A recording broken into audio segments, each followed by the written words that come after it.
Hello, this is Dr. Jan Bravo, and I'm here with Dr. Ted Loder. Hello, good afternoon. And we are going to discuss today how to set up a CSETI working group. So it's best to start from the beginning with the basic philosophy. And the Center for the Study of Extraterrestrial Intelligence, CSETI, is an international nonprofit scientific and diplomatic research organization that is dedicated to investigating extraterrestrial intelligence and civilizations. It was founded in 1990 by Dr. Stephen Greer, and the information that we present here is directly a result of his extensive research. After a thorough review of existing evidence about unidentified flying objects, CSETI believes that Earth is being regularly visited by extraterrestrial intelligence with non-hostile intent. And the ultimate goal of CSETI is to establish mutually sustainable relationships with extraterrestrial intelligence through peaceful, systematic means and the goodwill of global citizens. There is not really a group on the planet at this point, certainly through government, that is doing this, or even through the United Nations. So we feel that it's important that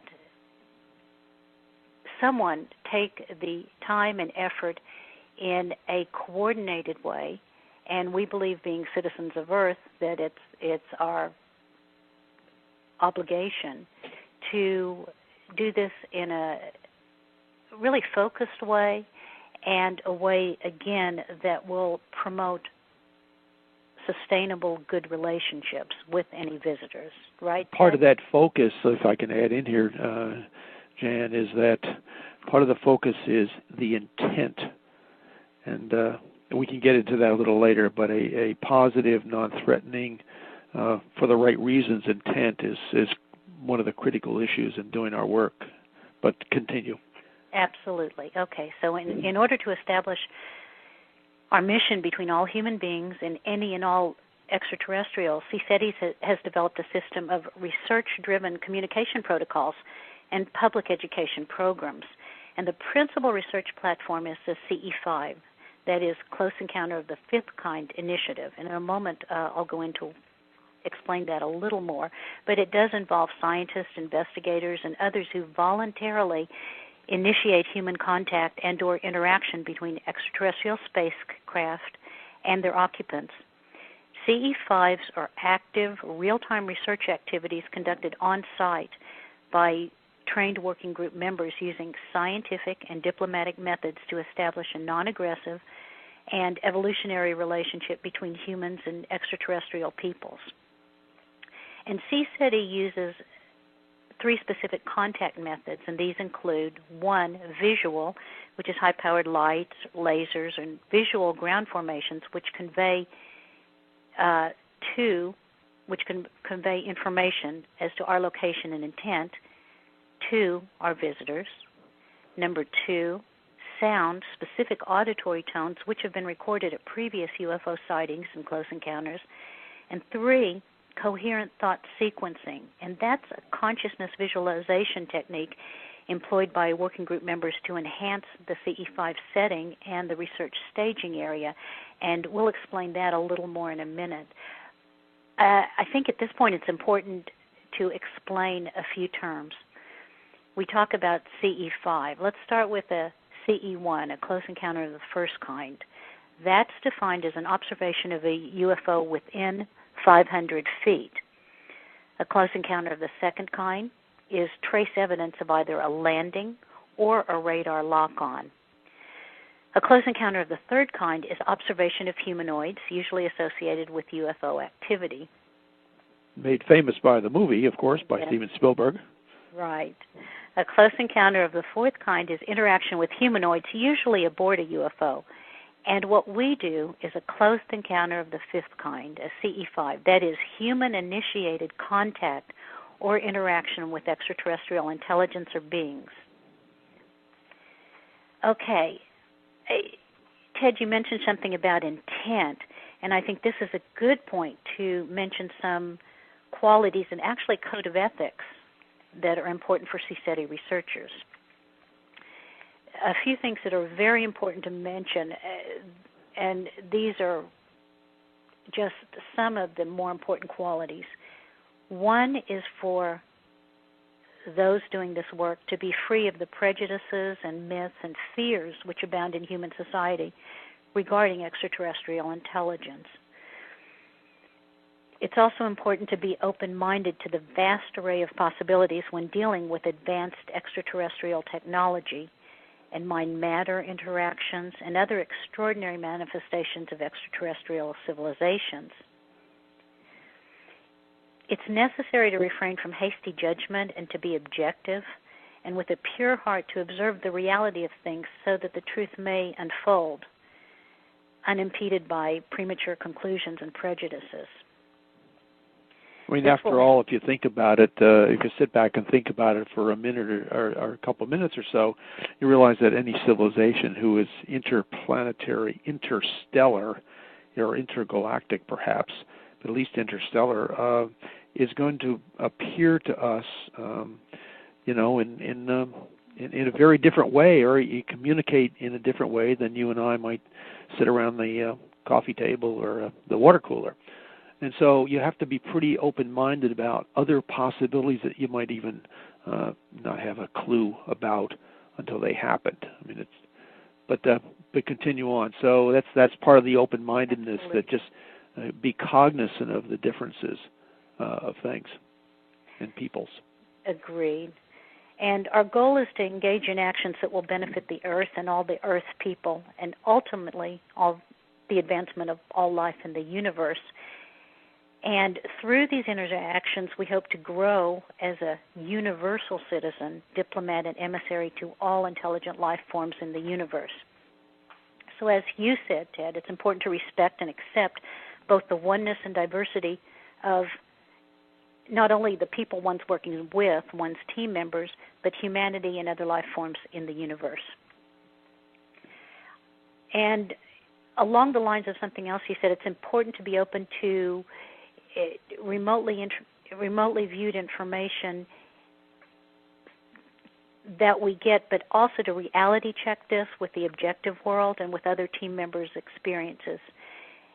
And so that is to value the information that we acquire, but to refrain from absolute acceptance as fact until such information is verified. Now, the prejudices we tend to have about how communication happens, that it will be through, with another civilization perhaps, that it will be through a microwave or radio wave or TV or through a voice or conversation, needs to be tempered by the fact that these extraterrestrial civilizations appear to have technologies that interface with consciousness or mind and thought. It may be more likely that they'll interface in that fashion rather than through microwave signals or telephone call or radio wave. And so for this reason, the CSETI research teams, given the fact that there's abundant empirical evidence that these life forms are interfacing with mind and thought, use this extensively and are prepared to use it in any communication that may occur, even when an object is in close proximity to us. It's even more important to utilize these principles when the object is at some remote distance in deep space and has been detected by the team. But even when it's in close proximity, and perhaps even when a personal encounter is going on, the likelihood is that the communications could take place in ways that are frankly unconventional to our way of thinking of communications. It should be recognized that civilizations which have traveled through interstellar space and which therefore are communicating back to their home planets through interstellar distances will not be using the electromagnetic spectrum. It's too slow. No one can afford to take 200 years to call back home. So for this reason, it's almost a requirement of starfaring civilizations that they have evolved transluminal technologies, that is, technologies which bypass or go past the barrier of the speed of light. The most effective and powerful technology in that regard is consciousness or mind, because thought is not bound by the speed of light.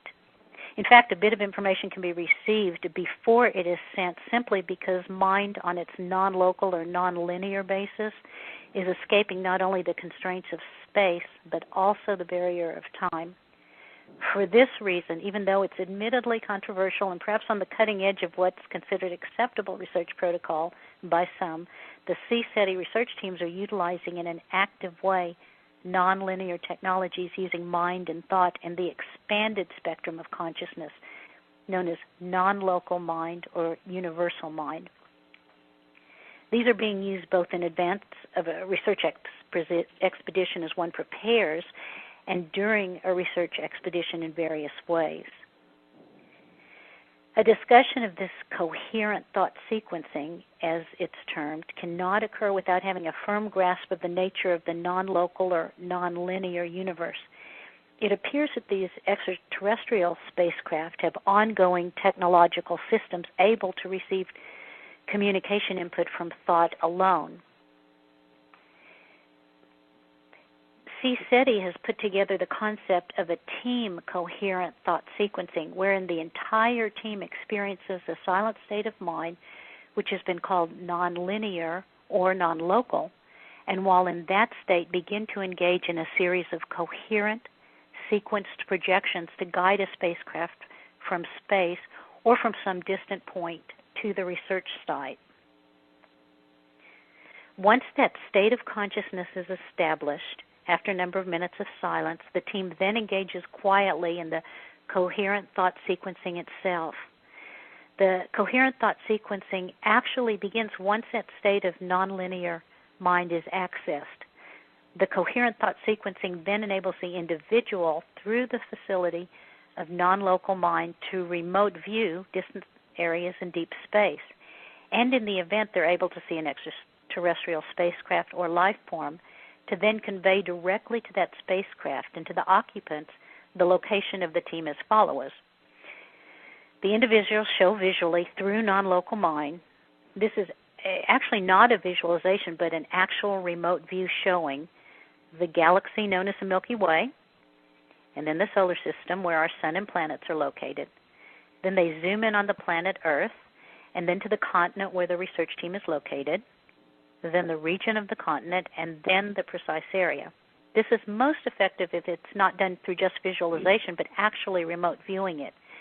In other words, the individual, while silently in a state of non-local mind, is actively viewing deep space in these spacecraft and are then showing these spacecraft and their occupants exactly where on the planet they're located to within a few meters of the team. This is done repeatedly over a number of hours while other members of the team may be using high-powered lights and projecting their tones into space, both in an auditory way and over radio signals. It's admittedly an unusual approach, but it has worked. We suggest to people to look at this with an open mind and consider the fact that if these life forms utilize thought as easily as we utilize microwaves or radio waves, and it appears this is the case, that this type of approach would be very effective. When encountering an entirely different culture for the first time with different customs, mores, and different ethics, it's important not to impose our ethnocentric judgments on alleged action by the extraterrestrials. This is what you just said, Ted, and this is extremely important. Recall when the Europeans came over and encountered indigenous people in North America and Africa. These people of color had different customs, forms of social organization, and therefore were labeled as evil. This went so far as even during the 17th and 18th centuries, Europeans officially, by church and crown, did not even consider indigenous peoples to be human, since they felt they didn't have a soul according to this ethnocentric judgment. Then they could rationalize that they could conquer tribal people and enslave them, and they did. In the case of Native Americans in this country, their near total extermination was similarly justified. We should be very careful that we don't make the same kind of mistakes. Or somebody else doesn't make the same mistakes on us, considering that we're the less technologically advanced than any group of conscious beings who are traveling through the universe. So suddenly things cut both ways, and it's really important to open the mind and consider all aspects of what we're doing here.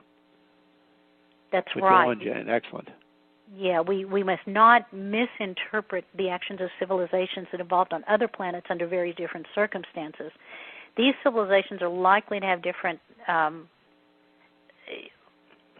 all sorts of different cultural customs, and it would be a mistake to prejudge them. If we make the mistake of approaching them with prejudice, as we've done so often on this planet, among humanity, it will be a very big mistake. So we have to be careful about this and be very deliberate and diligent in not jumping to conclusions. So those are basically some of the ideas of how we approach, some of our philosophy.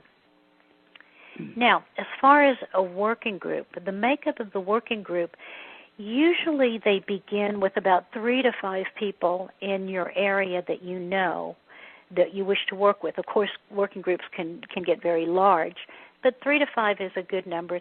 It's a good number to start with. Each person in the group has some sort of task which adds to the team nature of the group. There should be a coordinator who facilitates group activities, leads when necessary, and basically helps guide the evening's work. There should definitely be a documentation specialist, someone to record all the activities and findings. We find it's very helpful to have a continual digital recording going, because we can record the discussion of the group when things are happening, how people feel about it, and what we're getting, and then this can be transcribed later. There should be an equipment specialist, someone manning cameras. We have telescopes, digital cameras, regular cameras.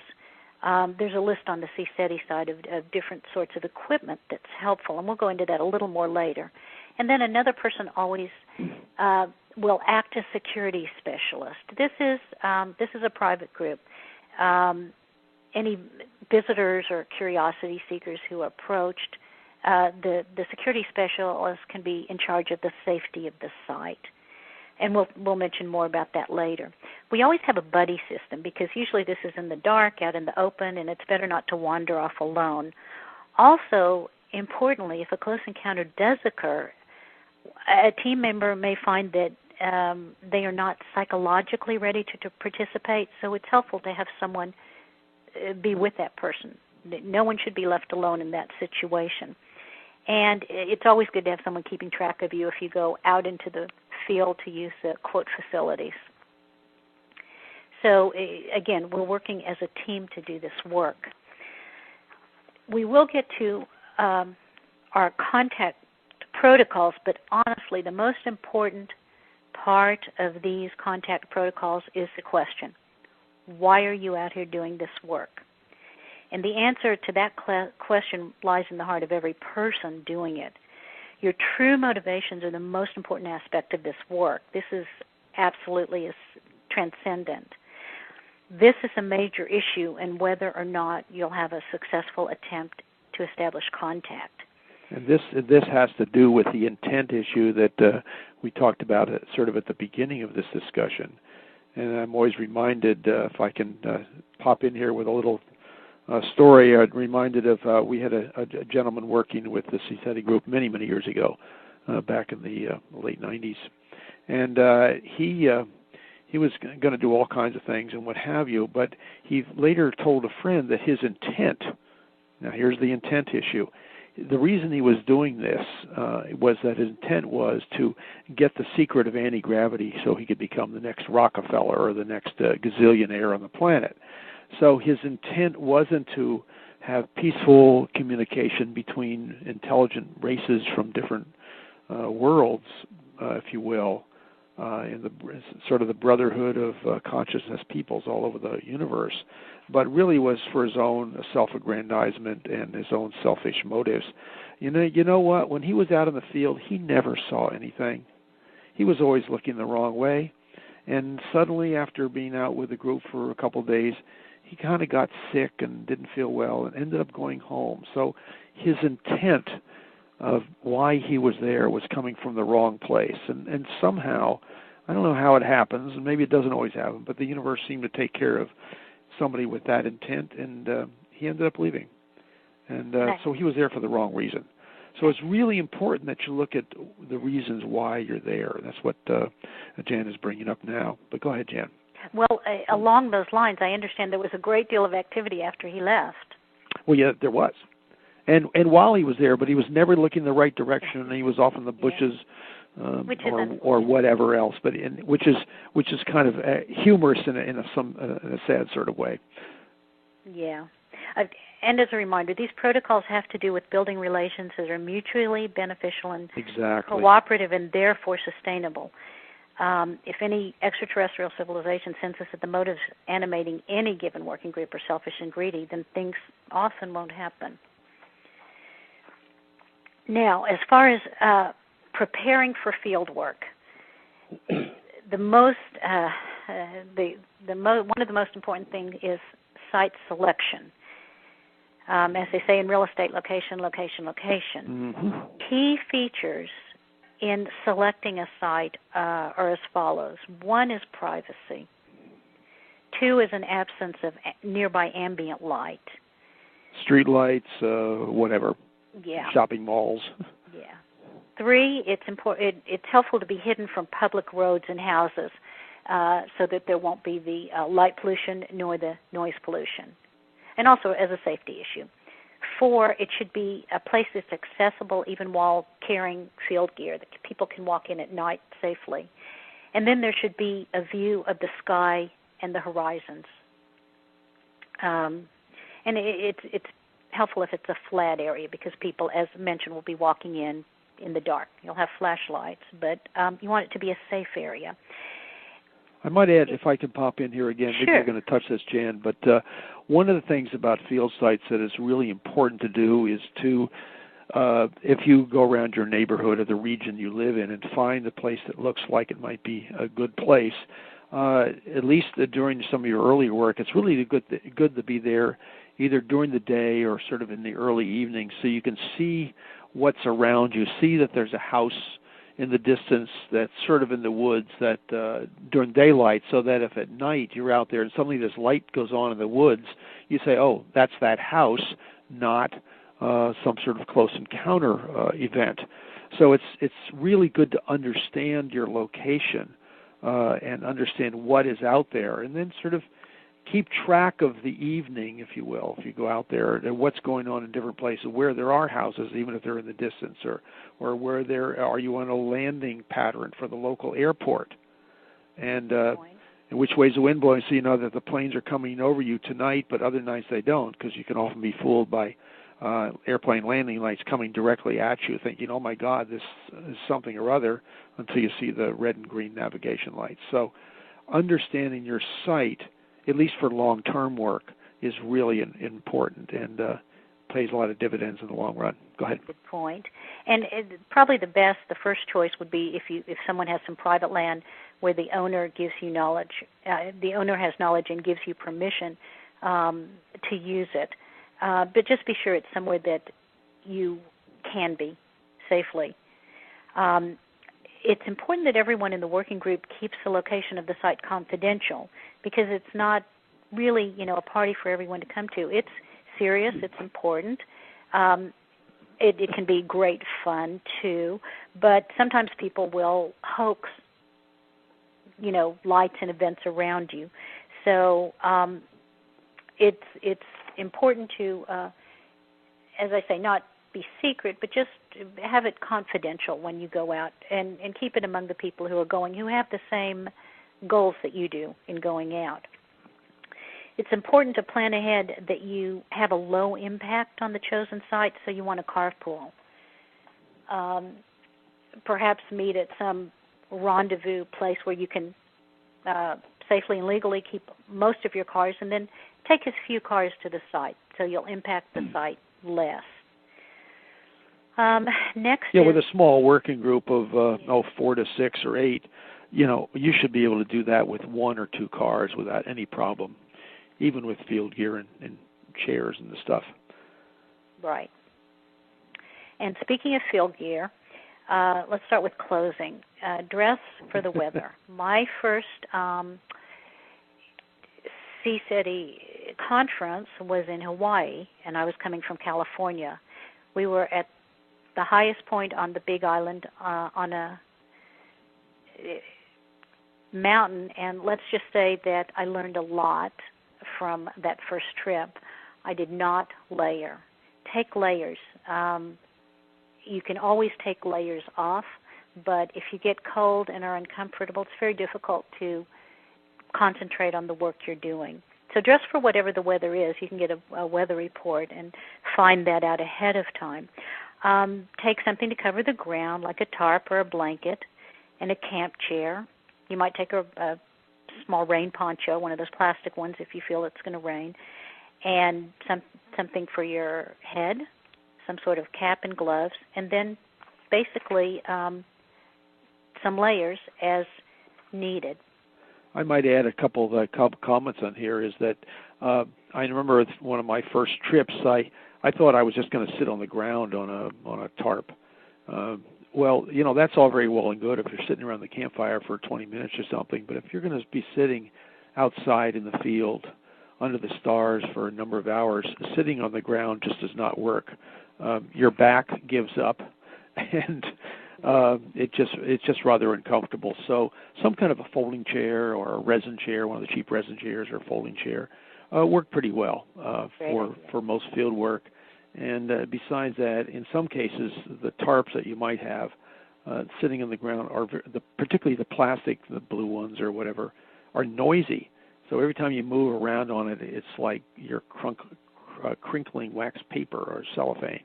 And that's disturbing and sort of annoying to other people in the group, particularly if you're doing some meditation or doing some contact CE5 work. So years of experience, and as Jan has said, layering is truly critical. It may be 50 degrees may sound quite warm if you're going for a walk or whatever else, but 50 degrees and a slight wind can be really cold if you're just sitting still for an hour or two for a time period. And I know some people will bring a blanket or just a sleeping bag to sort of lay over themselves, not crawl into it. Too often if you crawl into a sleeping bag, you get nice and toasty warm and you just fall asleep, and that's it. But it just as a cover for your legs or whatever else. But if you're sitting there chattering, it's really hard to focus on anything but chattering. So that's true. All good points. Thank you. As far as equipment, now that we're on equipment, groups should have some sort of light, and often people bring. We used to have more of the high-powered halogen lights. Now, green lasers are very popular and very helpful. And I believe, Ted, there's a place on the site. There's what? I believe there's a place on the CSETI site that mentions where one might get a laser. Yes, there are. There's several sites listed there, and you can do a web search on Google or Yahoo or whatever, and find a number of places that sell astronomy lasers. For large groups, the 5 milliwatt ones are not adequate, and they aren't powerful enough for a large group. For a small group of just 4 or 5 people, they usually are adequate, and they're relatively inexpensive. So lasers are good. The big 500,000 candle power lights we used to use because lasers weren't available, or they too expensive, but they're bulky and they're so bright they blind everybody when they go on. So the lasers are a much nicer tool to use. One other thing, while we're on, if I could pop in again, there's still flashlights. We find that if you're experiencing your field site, you can actually go into the field site and set up your equipment basically in the dark without even using a flashlight. Although we find that the little hang on your keychain type lights, the little LED lights in red, particularly do not harm your night vision. They allow you to see things just enough to see and move around without blinding other people. So small LED flashlights are sort of the best thing instead of the high-powered flashlights. Good point, yeah. Go ahead, Jen. Moving on, binoculars are indispensable. A lot of people use stabilizing binoculars, and these are excellent. Night vision binoculars are very useful. It's amazing how much can be seen utilizing a night scope. In fact, we have a night scope that's attached to video camera and have gotten some remarkable footage. So if you do have night vision binoculars, you're going to find those are very helpful. The binoculars, let me explain how you might be using thing. Mainly it has to do with identification of what's that light over there in the sky coming toward the group. Well, everybody looks at it. It happens to be an airplane with landing lights, but you can't see the landing lights you can't see the navigation lights, the red and green lights, because the landing lights are so bright. However, a good pair of binoculars will allow you to say, oh, I can see the nav lights, and say it's an airplane coming to the local airport, and then you just discard that as ancient Earth technology, and you move on to trying to observe other things. So the binoculars are a very useful tool in identifying and sorting out various phenomena, whether it's ET related or whether it is just human related. Good point. Another device that it's good to have is a radar detector. Many people have these radar detectors in their car. And the interesting thing is we have been out in places where there has been nothing to set off a radar detector, and all of a sudden they go off. And we found that we need to be very alert when that happens, because it's our sense that it's picking up an electromagnetic disturbance, possibly caused by the near presence of an extraterrestrial spaceship. And in fact, we've seen activity after these have gone off. Further, we have been in remote places with more than one of these in a group, essentially side by side, but only one of them would go off at a time. Now that is routinely, in conventional terms, wouldn't you say, Ted, that's unexplainable? Yes, and the interesting thing in that particular incident, two different radar detectors, two different brands, but within 10 feet of each other, or 6 feet of each other. One would go off, then the other would go off, and they would switch. They would flop back and forth, and we're sitting out in the middle of a national park or national forest or parklands where there was nobody within miles of us that we were aware of, miles from the nearest road other than the road we came in on. And it was quite amazing, actually. Right. We have that recorded. That was wonderful. Other things to bring are a tape, CD or DVD player. We have, you can get from the site the CSETI tones. Now, these are anomalous tones that have been recorded from several sources, some in crop circles in England, or where there was evidence of landings in the United States and Canada and other places. And what we do is we play these signals back out. Using a small hand transmitter, one of the family radio type transmitters or walkie-talkies or whatever else. So we broadcast back out into space, if you will, these same tones that were recorded by TV crews in England in a crop circle and what have you. So they're basically extraterrestrial tones. Yeah. They're wonderful, actually. Another thing to do, you might want to, as Ted said, it's a good idea to reconnoiter the area during the day and find out where there are houses in the distance or roadways. You might want to get a map of the area, but if it's a hilly or mountainous area, you want to see, again, if there are any homes or roads or other places, because sometimes you'll see a light on the side of a mountain, and if it's a road up there, it could easily be a car, but you wouldn't have known that if you hadn't checked it out. So that's something you may want to do ahead of time for wherever you go. For the really clever people and who have internet accessibility, which is pretty much universal these days, getting a map or a chart, I should say, of satellite crossings can be extremely valuable. There are maps and websites, and I believe it's on the CSETI website. At least it was. Actually, it's www.heavens-above.com. Say it again, Jen. www.heavens-above.com. And what you could do is you can go to that website, put in the latitude and longitude where you're going to be located, and the date, and the sort of the evening period, which is when you see the most satellites, and then print out a list of satellite crossings, or the bright ones above a certain magnitude, so that if you're sitting there and there's a brilliant light sort of just goes over you at 9:47, you can check your chart and you find out at 9:47 there's supposed to be a so-and-so satellite crossing you from east to west or north to south or whatever. And so you say, okay, that's probably a satellite, probably not an ET craft. So it gives you some way to sort of, once again, check out, confirm that it is anomalous or confirm that it's a more prosaic event. Right. Okay. Now, as far as real-time research and doing the field work, prior to leaving for field work, it's important to begin mentally preparing for the work of contact. So it's a good idea to relax and just mentally reach out and invite the extraterrestrials to visit if they have the time and if it's safe for them to do so.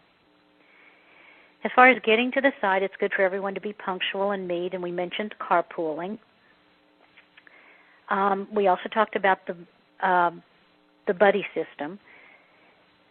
So upon arriving at the site, it's important to buddy up, and then people can also, this may have been done beforehand, but designate who's going to be the security specialist, who's going to be documenting, who's going to be basically leading the group.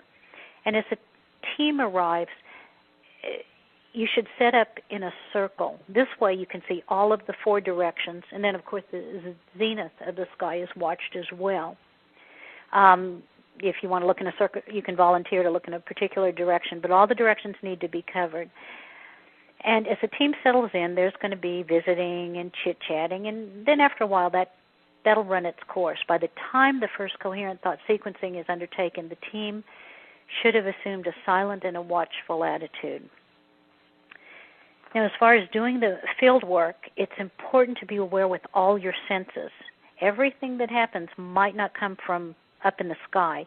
Watch your environment for subtle changes in energy, for unexplained sounds that might move around the group. Often there's a change in a temperature. Everyone can feel that suddenly it's gotten very warm or conversely very cold very quickly, and sometimes the wind direction will change suddenly. And as these things come up and you experience any of these things, share them with the group, because it means that something important may be going on. And it also means that it can confirm something that each member is finding, because you can spend a lot of time wondering if it's happening, but if someone else can confirm it, that's very helpful. Right, Ted? Absolutely. We did, there's so many different phenomena. I mean, the ideal thing would be to have a giant disc fly over your head and park there.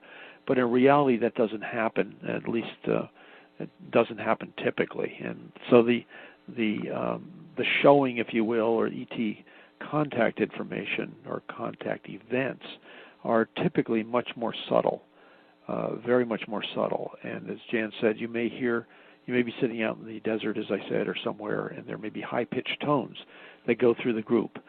Sometimes it's as though a bee went from one side to the other of the group, but it's an electronic tone, not a bee. Sometimes there'll be flashes of light right over the group, like a lightning bolt going off right above you, but it's a totally clear sky and there's not a cloud anywhere. And it's the middle of the night in the middle of nowhere. And so we've seen that phenomena. Other times you'll just see small pulses in the sky as though the stars were flashing at you, but they'll wink back and forth, and you shine a laser at it, they'll flash back at you. We've seen that phenomena with multiple craft in the sky in the same area for over an hour in some cases, just flashing back and forth. Meanwhile, the stars are moving on, and this is just flashing at us. So there's a multiple phenomena that occur.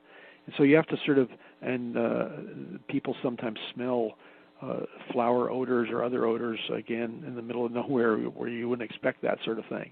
So both smell, sight, hearing, touch.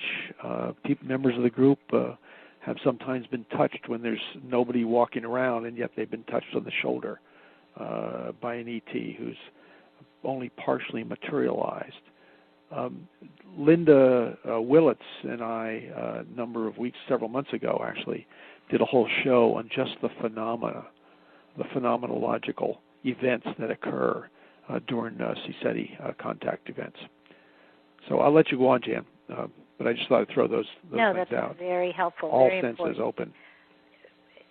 Now, the next thing that I'm going to say is probably the most difficult for many people beginning, including myself, when I started. It's important to let go of a strong desire for results.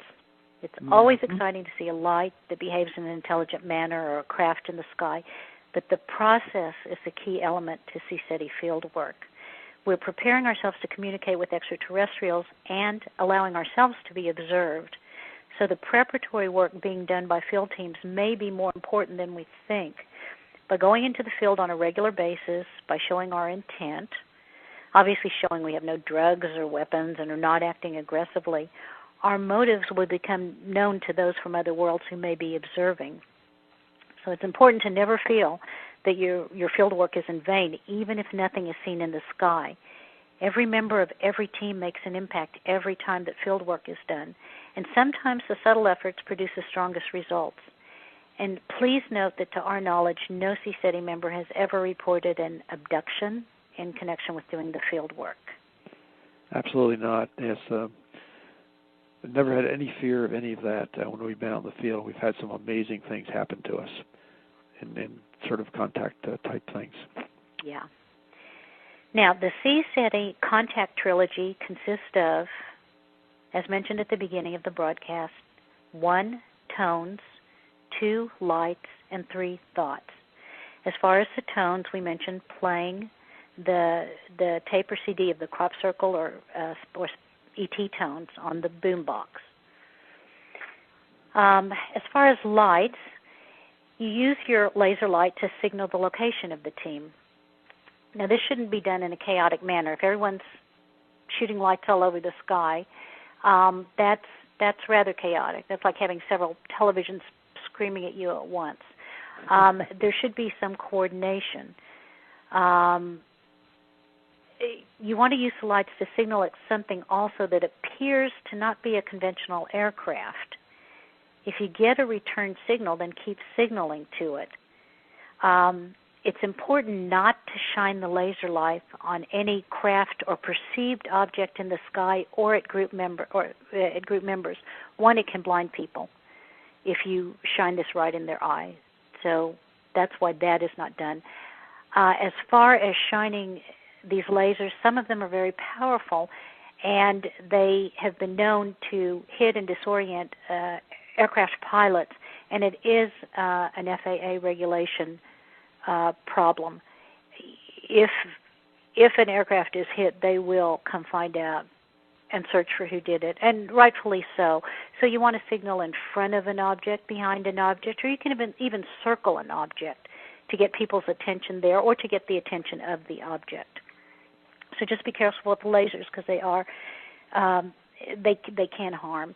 They're not intrinsically harmful, but if used wrong, they can be a problem. Now, the third leg of that trilogy of contact is thought. This, as mentioned, the CSETI Coherent Thought Sequencing Protocol, and it's a proven, effective method of connecting with extraterrestrial intelligence. Before the coherent thought sequencing is actually done, the team should spend some time in silence and meditation in order to reach a state of unbounded mind and expanded awareness. Then the coherent thought sequencing is done, and it can be led verbally by the coordinator or another team member, or it can be done silently. It's usually helpful for most team members, especially when the team is new, to do the first CTS of the night in a verbally guided fashion. Mm-hmm. While this is happening, though, it's very helpful for someone to watch the sky, because often things happen then. If something important happens, then that person can alert the group, because often people's eyes are closed because it's a rather meditative, focused activity. As far as ending the field work, if it gets late, if people get tired, if the weather gets severe, then the team may decide to end the field session. It's important to spend a bit of time debriefing, and each team member should be encouraged to share what they experienced during the course of the evening. That's really important. That's really. I'm going to emphasize that a second here. If a typical evening, as Jana said, of initial talking and getting yourself adjusted, observing the sky, observing where houses are, and that sort of monkey mind. What's our site like? And then people spend some quiet time, and then go into a meditative period. But often during a meditative period during the evening, before or after the CTS, the coherent thought sequencing, people will get sort of shouldn't call them visions. They aren't visions, but will get visual images or pictures or contact information that, if they share it with the others in the group soon after it's happened, other people may have pieces of that same set of information. For example, somebody might get a sense that something's going to happen around 11 o'clock at night at their site. There might be some event happening, and so somebody else may say, well, gee, I get the same sense as well. So by sharing what you're thinking, experiencing, visualizing, it enhances the group's ability to be observant and understand what's going on. So that's a very important part of the whole process. And we will, in the evening, we'll go on. There are periods of the CTS, the quiet periods, and then there's a quiet discussion among the people in the group about what they're seeing, whatever else, and then you go back and do that again. So it's a in and out, if you will. So, just some thoughts. Actually, that's great. Along those lines, people often find that there's an increase in dreams and/or anomalous events once they begin participating in the work of inviting contact, and team members are encouraged to share that with each other, both at fieldwork events and between the fieldwork. And the more you work together, the more you're likely to share, to experience shared dreams or experiences of ET contact. And insight and understanding of the events are heightened by speaking with others who are present of your dream or experience and getting their feedback. Mm-hmm. And often people find their dreams are especially active on the nights before and after a field event. And as we're more approachable and less subconsciously defensive during the sleep state, contact can take place more easily at that time. Correct. The most effective tool that each team member possesses to enhance the chances of contact is to continue with a regular meditation practice. Our common ground with extraterrestrial intelligence is the consciousness that we share. It's our link. So by regularly going into a state of heightened awareness and unbounded mind, our intent for communication will be known and will be answered. So it's important to be patient and to be persistent. Mm-hmm. The person who is, as far as fieldwork, the person who is documented on a digital recorder should transcribe the reports, because the important thing about documenting them while events are happening is that often in time after that, even within a few minutes, details can be lost. So if you go back and check the transcription, then you can bring back a lot more particulars of what happened. And often if you're noting something, you can go back, if you don't have that Heavens Above satellite chart, and check to see if a satellite came at 10:47 p.m. Or the space station or something like that. So it's very helpful to have a digital recorder. Now, as far as unidentified flying objects, when an object streaks across the sky at great speed, you'll only have a few seconds to determine if it's a conventional aircraft, a satellite, or something else. Do not automatically assume that an airborne object is an airplane, satellite, or shooting star.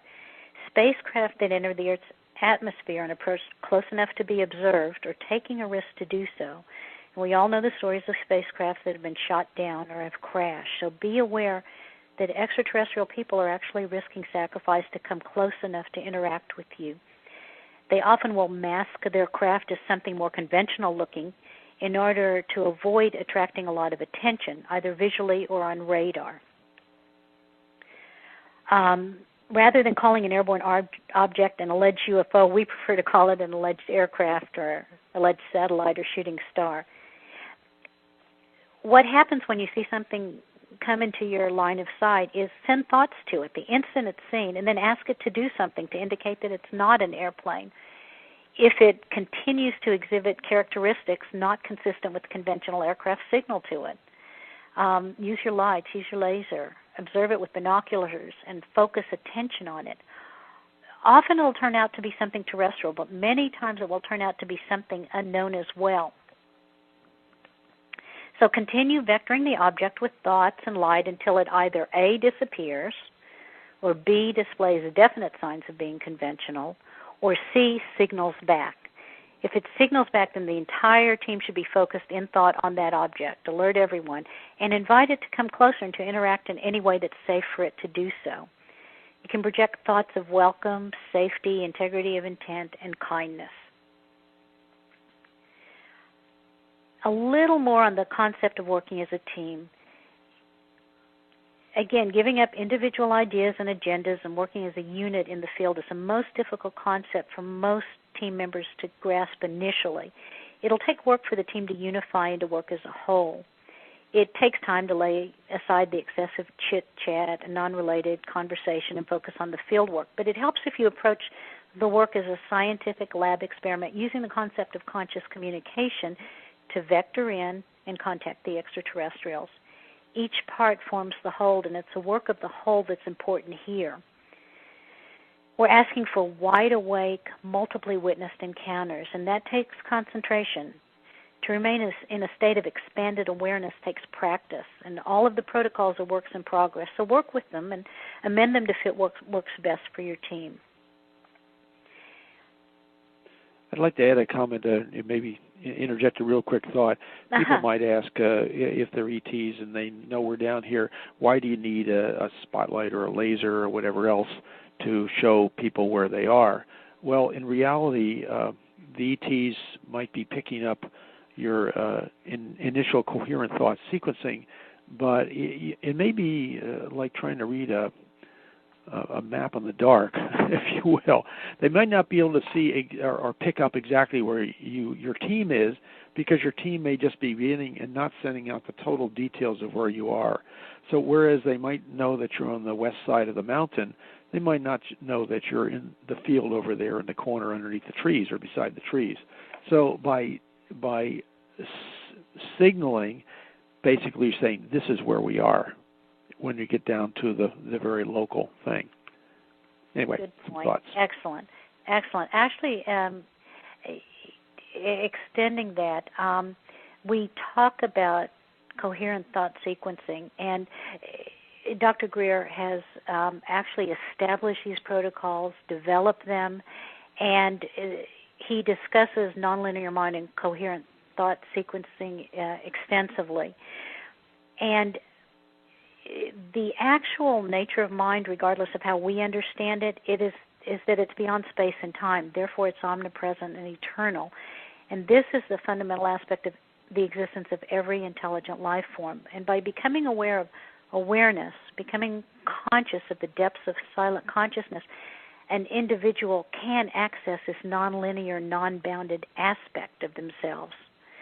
And mind is at all times in that state, even when we're awake or we're asleep or we're dreaming. If we're thinking of a task, then those thoughts which we're absorbed in are actually taking place within a silent mind that perceives those thoughts. If we're hearing sounds, the sounds are being perceived by an awareness, a silent consciousness, which is transcendental to those sounds and which is silent and unbounded.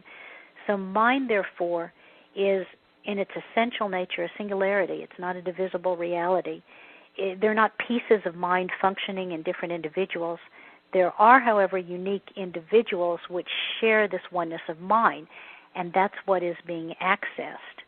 So awakeness, pure consciousness, pure conscious intelligence, pure spirit, it's called many things, is this aspect of every conscious, self-aware, intelligent life form, which is the gateway to the non-linear universe. And by whether that life form is from Earth or from other planet. Right. And by recognizing this non-local nature, the non-linear, unbounded nature of mind, and experiencing that, one can perceive anything, anywhere, at any point in time or space. And this is the basis for so-called remote viewing. And it's also the basis for telepathy, precognition, and precognitive dreams. And I think most everyone has had some sort of precognitive information, or certainly knows someone who has. So it's certainly not uncommon. And in the event of, in these precognitive states, they can take place because an individual is accessing mind, and since mind in its pure form is not bound by space or time, one can perceive an event in the future, or at a distance, or in the current state of time that we call now, or in the past, because mind is really independent of space or time. It reminds me of the great statement by Edward Schrödinger. Do you want to remind the listeners of that? Oh, go ahead. It's yours. Oh, there is only one mind in the universe. Yes, and this what he said. This from a physicist. This is excellent. So, in this way, you can be sitting in your house and be able to perceive an event taking place in another city, or on another part of the Earth, or in another part of the solar system, or in another part of the galaxy. Moreover, this can take place at any point on the spectrum of time. The important thing to remember is that the experience of mind is continual. And at first that may be difficult for some people because of various distractions to be able to really get their minds around, but with practice, the ability to be aware of this awareness grows and becomes actually easier and more automatic, and can be utilized either in meditation or while waking or sleeping or dreaming. Now, the significance to this, as it pertains to extraterrestrial life forms, is that just as humans are awake, these other intelligent life forms are also conscious or awake. And as mentioned earlier, the total number of minds in the universe is one. There we go. This also means the correct quote. Yeah, this also means that the light of awakeness itself, which is shining through you and through every human, is also shining through and illuminating every extraterrestrial life form. In this way, we understand that we are really all one people, that there is one mind shining through all of us. And some people have likened this to there being one spirit in many bodies, that there is one awakeness which illuminates us all. Now, this becomes significant in terms of a research tool with the CE5 initiative, because these extraterrestrial life forms which have found their way to our corner of the galaxy are not only awake even as you and I are awake, but they've evolved technologies which assist their ability to interface with consciousness or mind. By virtue of being starfaring peoples, they're able to move and communicate beyond the light speed or the barrier of light, and in transcending the barrier of light have come discoveries that involve the interface between technology or machine and consciousness. This has been called consciousness-assisted technology and technology-assisted consciousness. So importantly, from a research point of view, this means that these spacecraft and their occupants are able to interact with mind and thought as easily as we pick up a telephone and speak over electromagnetic energy waves or radio waves or microwave signals. The ability to interface with thought, directed thought, which is emanating from a source of non-locality, is very specific in their technology. The important point here, unless their spacecraft is within line sight of where you're located, is that the individual attempting to establish a point of communication with these extraterrestrial spacecraft is that they can access the non-locality, they access nonlinear mind, this holographic aspect of mind which is beyond time and space. And so then, operating from that level, if we have specific thought sequences, we can direct these spacecraft to our location. So we call this coherent thought sequencing. That's the ability to, from a coherent state of nonlinear mind, to sequentially, in the way of thought, show the extraterrestrial life forms and their spacecraft where you're located on the planet, which solar system, and in fact in which galaxy. The efficacy of that technique, coherent sequencing, is directly proportional to the ability of the individual and the group of the individuals to access and function within this holographic aspect of mind or nonlinear mind, that mind that's beyond space-time or transcendent to the normal boundaries of space-time. And again, the more you work together, the more you work individually to meditate, to develop this, the easier it becomes. And the more a group works on this as a group, the more cohesive and easier for the group to aspect this. And that should be, we're just about out of time, I think. That should certainly be enough food for thought for people, and a really good introduction to what the CSETI protocols are about and why we do them and how they function. Anything else to add, Jan? We welcome you to visit the website to get any more information. Contact us if you have any questions. And also, we'd love to hear about your experiences out in the field. And so thank you very much, Ted, for being with me today. My pleasure, Jan. Thank you. And have a wonderful day to everyone. And for the World Puja Network, listen to us again. Okay. Bye-bye. Bye-bye.